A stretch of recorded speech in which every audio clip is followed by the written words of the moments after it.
amin'izao fotoana izao ary io ady mafy io ny firenena tsirairay dia samy manana daholo izany ny modèle ny stratégie hoentiny miady amin'io arakaraky ny zava-misy eo tsy hitovy akory ny stratégie entin'ny Kanadiana sy ny stratégie entin'ny Madagasikara amin'ity zavatra ity arakaraky ny zava-misy. Ity koa zany no zavatra izay tiako hoatratrerina. Ny coronavirus dia io zany no ataontsika hoe karazana testa zany amintsika olombelona. Tsisy mahafantatra hoe iza marina ny andeha, iza marina no hijanona amin'ity zavatra ity, amin'ity ady ity. Satria ny fikojanan'ny tena, ny vatana, ny saina sy ny fanahy dia mandritry ny androm-piainanao ray manontolo no tokony efa ho nisy izay zavatra izay. Fa karazana renforcement fotsiny zany no atao amin'izao période de confinement zao. Aoka za fa zay zavatra zay. Eo zany no mety ngamba mahatonga ny sasany izay manao hoe resaka akondro ve, resaka voasary ve. Atao velo zay afaka ataonao amin'izao fotoana izao. Fa ny fomba fisakafoananao hatramin'izay zany izay nametraka ny karazana anticorps tao aminao no afaka hiadivanao bebe kokoa zany amin'izao fotoana izao. Tsy mbola tara nefa ny fampiasana ny zavatra rehetra izay teneniko ary fotoanan'izao ny ialana ny sigara, ny ialana ny fisotrotoka, ny ialana ny fidorohana zava-mahadomelina satria ireo zavatra ireo koa zany dia mandemy ny hery fiarovana ao amin'ny tenatsika olombelona.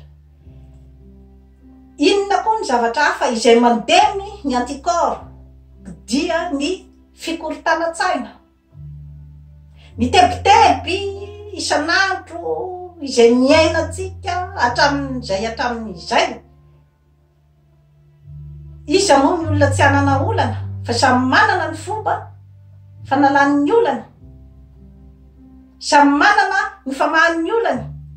Izay zany no tsy mahampitovy ny olombelona. Ka izay zany no hoe idiran'ny fampitonina ny saina ao anatin'ity hoe resaka fitandrovana ity zany. Ka mila zany fifanomezan-tanana goavana de goavana zany ity zavatra ity ho an'ny mpitondra fanjakana, ho an'ny vahoaka izay tokony anaraka amin'ny atsakany sy andavany izay zavatra rehetra lazaina azy. Ary ny mpitondra fanjakana dia tokony hiantso ny hery matanjaka rehetra ao amin'ny tanàna, na ny ara-politika, na ny ara-pivavahana, na ny ara-poko, satria tsy vitan'olondrery io ady io. De fa lazaiko zay. Eo amin'ny vahoaka izay marefo ara-pivelomana, efa naveriko teto ny fomba ahafahanao mametraka azy ao an-trano tsy mivoaka dia ny firasirenao azy, ny fanomezanao toky fa afaka hitsimbona ny fiainany ianao. Io dia ny vahoaka rehetra tsy akanavaka no tokony hisitraka an'izay izay marofy ara-pivelomana rehetra izany dia mila misitraka zany ny fanomezana avy amin'ny fanjakana. Avoay daholy ireny vola fanomezana tamin'ny tondradrano ireny vola fanomezana ho an'ny coronavirus sy ny vola rehetra izay mety ho ala disposition satria efa naveriko teto fa ny objectif dia miainy malagasy. Ho anareo any amin'ny faritra izay mbola tsy nidiranyity arety mandoza ity dia idio tanteraka ny frontière rehetra satria ho sarotra aminareo ny iady amin'ity valanaretiny ity. Ka dia ny mbola tsy misy ka izany confirmé dia idio ny faritra rehetra rehetra. Hoentiko ilazana zany ny zavatra rehetra rehetra izany ny amin'ny hoe mba tsy ny vahoaka manerana ny nosy no tratra amin'ity zavatra ity. Fa dia rehefa tratra zany Antananarivo dia akory atao zany fa dia efa mitodika any amin'ny fitsaboana sy ny fitandrovana izay faran'izay henjana indrindra zany amin'izao fotoana izao. Mampianatra antsika zavatra maro dia maro zany ity coronavirus ity. Tokony ampifoan'ny sain'ny malagasy ny coronavirus hoe nahoana no ampijaliana ny olona any ambanivohitra izay tokony amboly ny zavatra rehetra izay hoanitsika malagasy. Nahoana izy no ampijaliana amin'ny dahalo satria rehefa tsy manana ninina tsony izy dia iny izy miakatra aty andrenivohitra dia io matory any ambany tunnel io ary dia manao ny fandrobana sy ny sisa sy ny sisa. Aoka isika malagasy mba tsy hifanavakavaka ny amin'ny hoe ny olona ohatran'izao sy ohatran'izao dia tsy tokony ahazo fanampiana. Ay saretsika izany olombelona daholo ireo, olombelona daholo na mpivaritena na mpangataka na inona ny asany, olombelona daholo izay tokony tsinjovina ny ainy. Fa aoka ity fitsarana ity tena zavatra mamoa fady dia mamoa fady ny zavatra miseho amin'ny hoe fanavahana. Aoka mba tsy ireny karazan'olona ireny no hatao karazana boky emisera indray anangona andefasana ny rihatra rehetra rehetra amin'izao fotoana izao.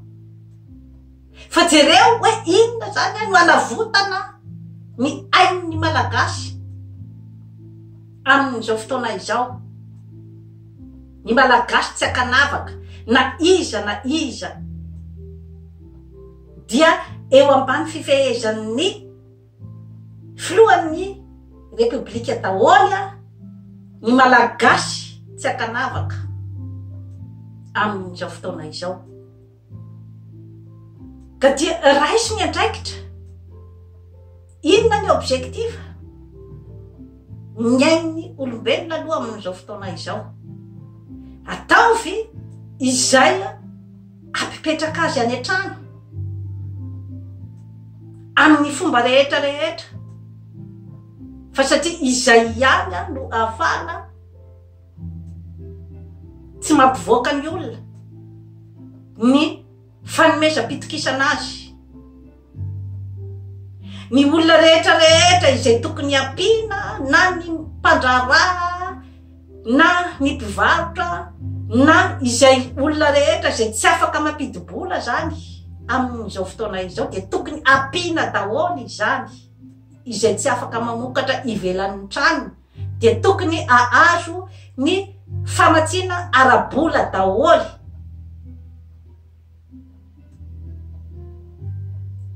Izay angamba no azoko lazaina momba ny fiatrehana araky ny tokony ho izy ny coronavirus ao Madagasikara. Ary maka référence ny hoe aiza ny olona hoenonao fa satria ny karazana tsao rehetra izay mandehandeha mety mandoto ny lohan'ny olona dia mety hiteraka tahotra. Fa ny tenanao aloha no karakarao mba tsy hidirany ty otrikaretiny ty dia toy izay indray a no azo natolotra anao an'io manaova abonnement amin'izany forêt santé aty Canada fa anatsara ny fiainanao ary dia arao matetika ny fandaharana torohevitra rehetra izay omeko eto momba ny fitandrofana ny coronavirus ary dia manome torohevitra ihany koa zany ny tenako ho an'ny mpanao ny confinement dia tadiavo ny zavatra rehetra izay mety ampiala voly anao mety ampitombotombona ny sainao ao atokantrano fa ny tanjona dia ny ainao izay ny tanjona izay tokony hotratrarinao amin'izao fotoana izao. Veloma tompoko.